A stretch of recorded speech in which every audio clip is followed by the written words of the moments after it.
नवरस कथा collage basically 9 कहानियाँ जो 9 इमोशंस होते हैं, 9 इमोशंस की 9 कहानियाँ हैं, 9 एंथोलॉजी है और 8 कहानियाँ क्यों घट रही है वो 9वीं कहानी में हमें पता चलता है। मुझे एक ऐसी फिल्म बनानी थी जो मेरे मन की फिल्म हो, जिसमें कोई इंटरफेरेंस ना हो, ना लेफ्ट हो ना राइट हो, जो मैं ये कह रहा जो मेरा दिल कहे मैं वो बनाऊं। क्योंकि मार्केटिंग में बहुत पैसा चाहिए होता है मैम, जगह जगह की होर्डिंग ये वो सब हमारे पास था नहीं, तो हमने कहा चलो हम एक पैशन राइड पे निकलते हैं, क्योंकि पैशन फिल्म है। तो हम कश्मीर से कन्याकुमारी देश के सिनेमा की यात्रा पे निकले देश के साथ। 11 बजे हमारी स्क्रीनिंग हुई, 2 बजे हमारी जब स्क्रीनिंग खत्म हुई, 2 सवा 2 बजे, तो मंडी कुसुम थिएटर के ओनर हमारे पास आए, कह रहे प्रवीण यहाँ पे सिंघम नहीं चलेगी, यहाँ पे नवरस कथा कोलाज चलेगी, आप इसको रिलीज करो, ये देश की फिल्म है।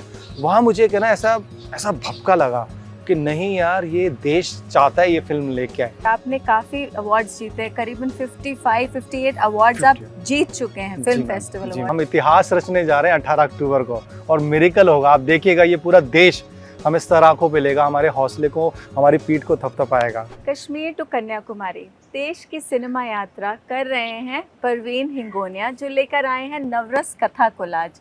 हेलो परवीन, आज आप चंडीगढ़ में आए हैं और आप अपनी मूवी प्रमोट कर रहे हैं। हमें बताइए कि नवरस कथा कोलाज क्या है? नवरस कथा कोलाज बेसिकली 9 कहानियाँ जो 9 इमोशंस होते हैं, 9 इमोशंस की 9 कहानियाँ हैं, 9 एंथोलॉजी है, और 8 कहानियाँ क्यों घट रही है वो 9वीं कहानी में हमें पता चलता है। तो बेसिकली 9 सोशल मैसेज का ताना बाना है नवरस कथा कोलाज। आपके जो बैनर्स हैं, आपका जो सोशल मीडिया है और आपका जो ट्रेलर है, वो सब बता रहे हैं कि आपने काफ़ी अवार्ड्स जीते, करीबन 55-58 अवार्ड्स आप जीत चुके हैं फिल्म फेस्टिवल अवार्ड्स। ये कैसे कि इतने सारे अवार्ड्स आपने कब से शुरू किया, और ये अवार्ड्स की जर्नी अब कहाँ से कहाँ तक, इसके बारे में बताइए। मैम, हमने ये 2023 सितंबर से हमने हमारे फेस्टिवल की यात्रा शुरू की थी, और अयोध्या इंटरनेशनल फिल्म फेस्टिवल में हमें 2 अवार्ड मिले थे, बेस्ट एक्टर और बेस्ट फिल्म का। तो वहाँ से सिलसिला स्टार्ट हुआ। पहला फिल्म फेस्टिवल, वो पहला फिल्म फेस्टिवल था। राम भगवान की जन्मभूमि में आशीर्वाद मिला राम भगवान से। तो वहाँ से हमारी फिल्म की शुरुआत हुई। फिर जिस फेस्टिवल में जाती थी ऑर्गेनिक, वहाँ पे ऑफिशियल सेलेक्ट होती गई, नॉमिनेट होती गई, और हम अवार्ड जीतते चले गए। तो ये सिर्फ आपने इंडिया में ट्रैवल किया है मूवी ने फिल्म फेस्टिवल्स में, या और भी कहीं आप और देशों में? ये ऑल ओवर वर्ल्ड में गई मैम। ये जर्मनी में गई, ये हॉस्टन इंटरनेशनल फिल्म फेस्टिवल में ऑफिशियल सेलेक्ट हुई, ये कांस में अभी ऑफिशियल ऑनलाइन स्क्रीनिंग हुई हमारी फिल्म की नवरस कथा कोलाज की। फिर अभी बॉस्टन में हमारी फिल्म की ओपनिंग स्क्रीनिंग हुई, और हमें फिल्म को अवार्ड दिया गया बेस्ट सोशल फिल्म का। और अभी 17 को बॉस्टन में, बार्सिलोना में love and hope international film festival में हमारी फिल्म की स्क्रीनिंग है 20 तारीख को, और 21 तारीख को हमारी फिल्म नॉमिनेटेड है, और जिस तरह से प्यार मिल रहा है शायद अवार्ड भी जीतेगी। आपको मतलब इंटरनेशनली भी आपको अवार्ड्स मिल रहे हैं, आपकी मूवी को सराहा जा रहा है। यहाँ इंडिया में भी आपने मुझे बताया कि अयोध्या में आपका फेस्टिवल हुआ। फिर कुछ आप राजस्थान के बारे में भी बता? जी हाँ, राजस्थान इंटरनेशनल फिल्म जयपुर में इस बार जो जब हमारी फिल्म को बेस्ट फिल्म का अवार्ड मिला, वो हेरिटेज उन्होंने बैकग्राउंड रखा था, तो इसलिए जैम थिएटर जो सिनेमा, मतलब 1100 लोगों ने हमारी फिल्म नवरस कथा कोलाज देखी, और उन सब के रिव्यूज मैंने हमारे यूट्यूब चैनल और हमारे ऑफिशियल पेज पे भी डाले थे। आप देखिएगा रिव्यूज, इतना प्यार दिया। तो यही प्यार और यही हौसला जो हमें मिलता गया, जो लास्ट हमारा हिमाचल इंटरनेशनल फिल्म फेस्टिवल में हमारी फिल्म की स्क्रीनिंग हुई थी मैम, तो वहाँ पे जो लोगों को प्यार मिला, वहाँ पे एक ही मंडी में ना, हम कल ही मंडी निकल रहे हैं, मंडी में एक ही हॉल है, कुसुम थिएटर। 11 बजे हमारी स्क्रीनिंग हुई, 2 बजे हमारी जब स्क्रीनिंग खत्म हुई, 2 सवा 2 बजे, तो मंडी कुसुम थिएटर के ओनर हमारे पास आए, कह रहे प्रवीण यहाँ पे सिंघम नहीं चलेगी, यहाँ पे नवरस कथा कोलाज चलेगी, आप इसको रिलीज करो, ये देश की फिल्म है। वहाँ मुझे कहना ऐसा भपका लगा कि नहीं यार, ये देश चाहता है ये फिल्म लेके आए। तो फिर मैंने पूरा डिज़ाइन किया, हम सिनेपोलिस से मिले, और फिर हमने इस तरह की मार्केटिंग, क्योंकि मार्केटिंग में बहुत पैसा चाहिए होता है मैम, जगह जगह की होर्डिंग ये वो सब हमारे पास था नहीं। तो हमने कहा चलो हम एक पैशन राइड पे निकलते हैं, क्योंकि पैशन फिल्म है। तो हम कश्मीर से कन्याकुमारी देश के सिनेमा की यात्रा पे निकले देश के साथ। तो इस मूवी को बनाने का आइडिया कहाँ से आया प्रवीण? आपने कब शुरुआत की इस मूवी की?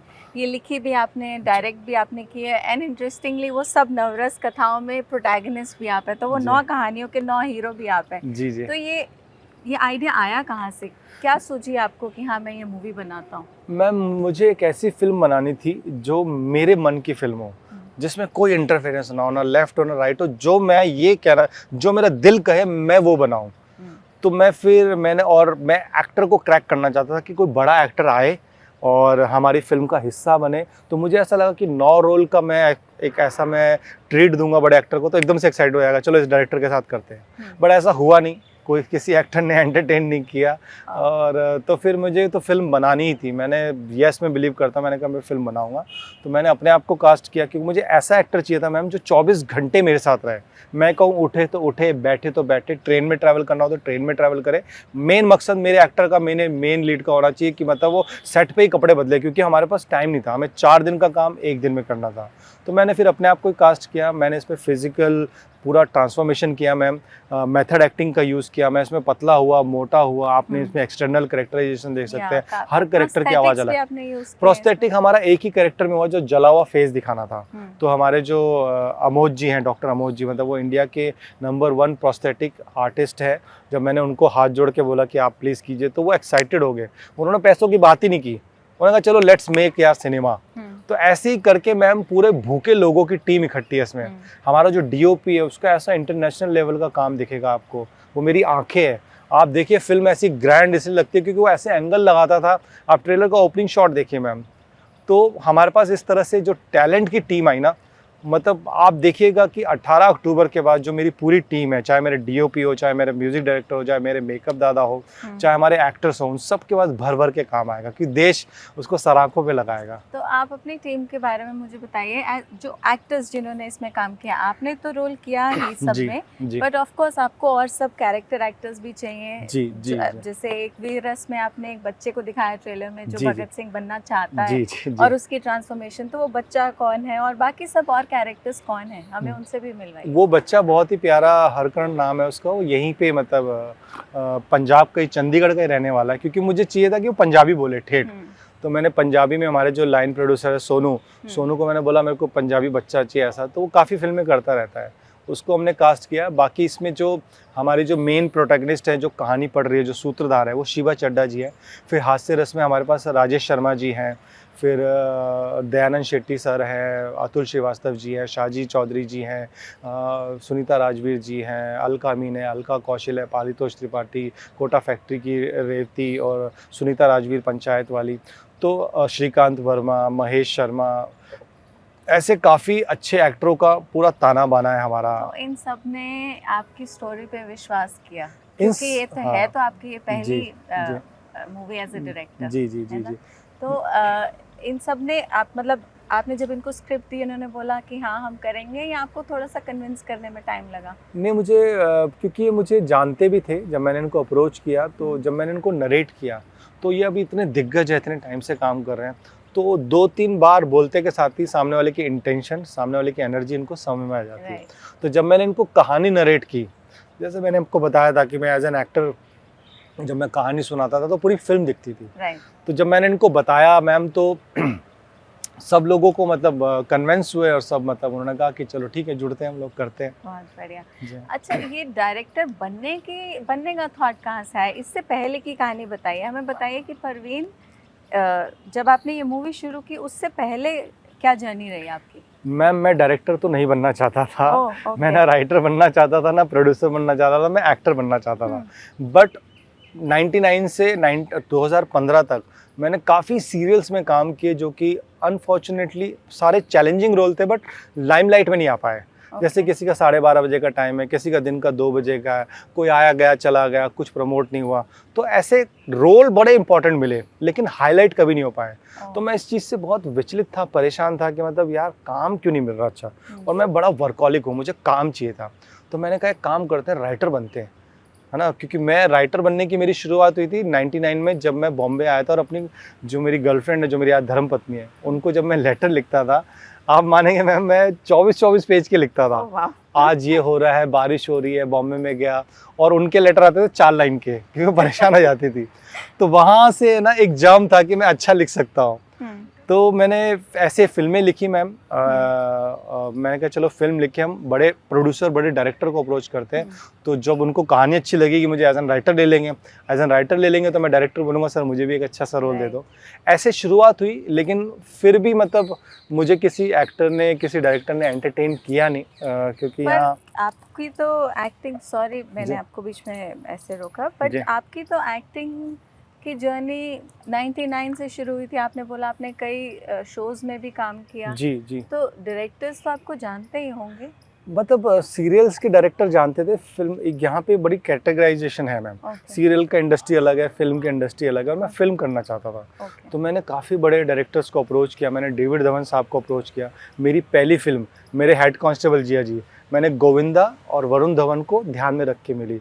तो मैं इनोसेंटली मैंने वहाँ पे डेविड धवन जी के वहाँ पे गया, तो उनके किसी ने उठाया, ऐसे एंटरटेन हुआ नहीं।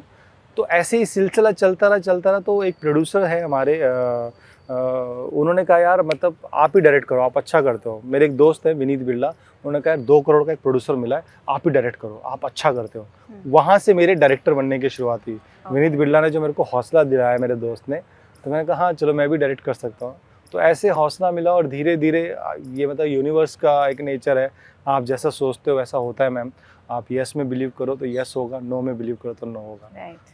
तो वैसे डायरेक्टर बनने की शुरुआत यहाँ से हुई। वैसे एज एन एक्टर आपने कौन से शोज में काम किया, क्या हम जानते हैं उन शोज को? वर दे पॉपुलर इन द सेंस कि मैम जैसे एक क्योंकि सास भी कभी बहुत ही पॉपुलर था, जिसमें मेरा 1 साल तक ट्रैक चला था, आता जाता रहता था, तो वो बड़ा पॉपुलर था। फिर एक जी टीवी पे अलादीन सीरियल आता था, उसमें मैं बहुत पॉपुलर हुआ था। मतलब वो मतलब उस टाइम पे आईपीएल स्टार्ट हुआ था, और हमारा अलादीन का शो एक लौता शो था जिसकी टीआरपी आईपीएल के मैच से ज़्यादा थी।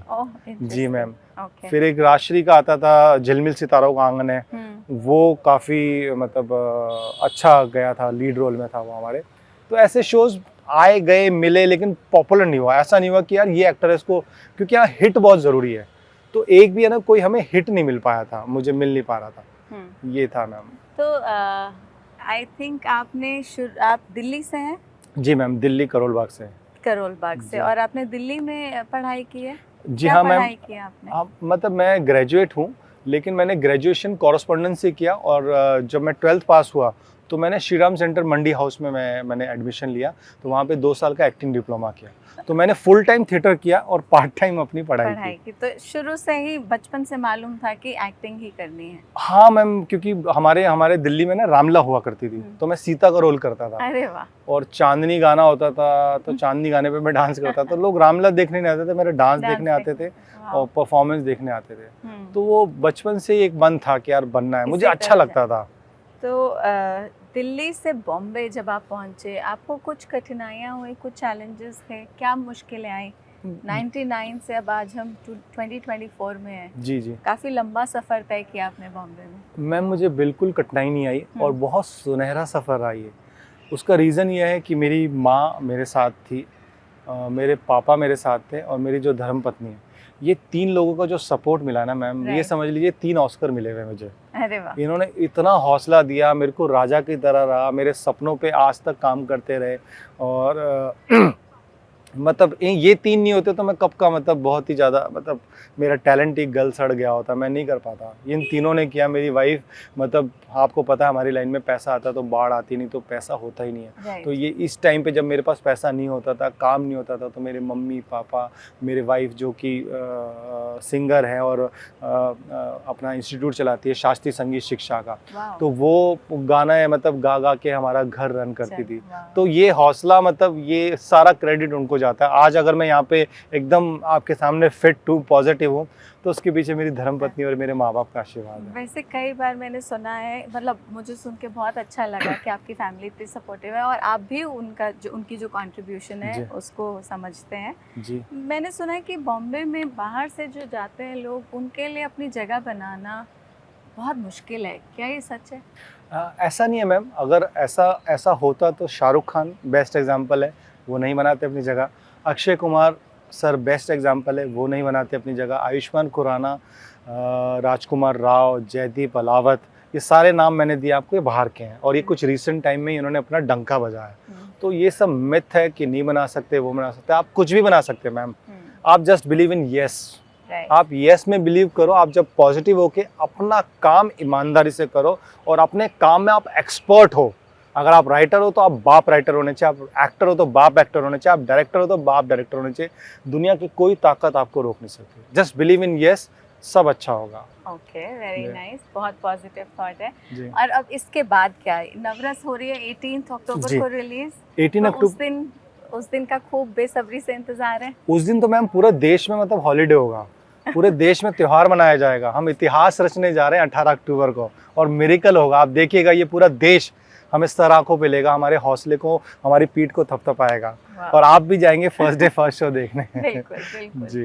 एंड नवरस के रिलीज होने के साथ अब आगे का क्या सोचा आपने? What is the next? आगे मैम मतलब मुझे ईश्वर इतनी सक्सेस दे कि मैं यंग टैलेंट को लेके आ सकूं। तो मैं मेरे प्रोडक्शन हाउस का एक पूरा कैटेगरी बना रहा हूँ, स्वर धुपद स्पॉटलाइट प्रोडक्शन। उसमें ये होगा कि मतलब हम यंग टैलेंट को चांस देंगे। मैम इस फेस्टिवल जर्नी के दौरान मैंने जो फिल्में देखी हैं, ऐसा बाप टैलेंट है, उन बेचारों को चांस नहीं मिल पाता। तो हम चाहते हैं कि मतलब मैं और मेरे जैसे बहुत सारे लोग खड़े हों, उन बच्चों को चांस मिले, उनको अच्छा सिनेमा मिले, तो वो करेंगे। और इसका मैंने नवरस का पार्ट 2 भी लिखा है, पार्ट 3 भी लिखा अरे है। वाह। मैं ये चाहता हूँ हमारे प्रोडक्शन हाउस से हर साल नवरस बने और हर साल एक एक्टर 9 रोल प्ले किया। अभी मैंने किया है, तो बाद में कोई और एक्टर 9 रोल प्ले किए। फिर कोई अभी जो नवरस 3 है वो मैंने फीमेल के हिसाब से लिखा है कि इसमें फीमेल 9 रोल प्रोटैगनिस्ट करेगी, Right. वैसा है। ओके, बहुत इंटरेस्टिंग है Thank आपकी you. मोटिवेशन, जो आप इतने पूरे मोटिवेटेड हैं और जी। पता लग रहा है कि आप बहुत एक्साइटेड हैं अपनी मूवी को लेके। Like you said, yes mind में रहते हैं yes. और वही यस माइंड से अब आगे अपना काम बढ़ा रहे हैं। Yes ma'am. We wish you all the best. Thank you, I ma'am. Hope कि आपकी मूवी बहुत अच्छा करे, जो कि आपको मालूम है 58 अवार्ड्स मिल जी, चुके जी, हैं। That itself says a lot.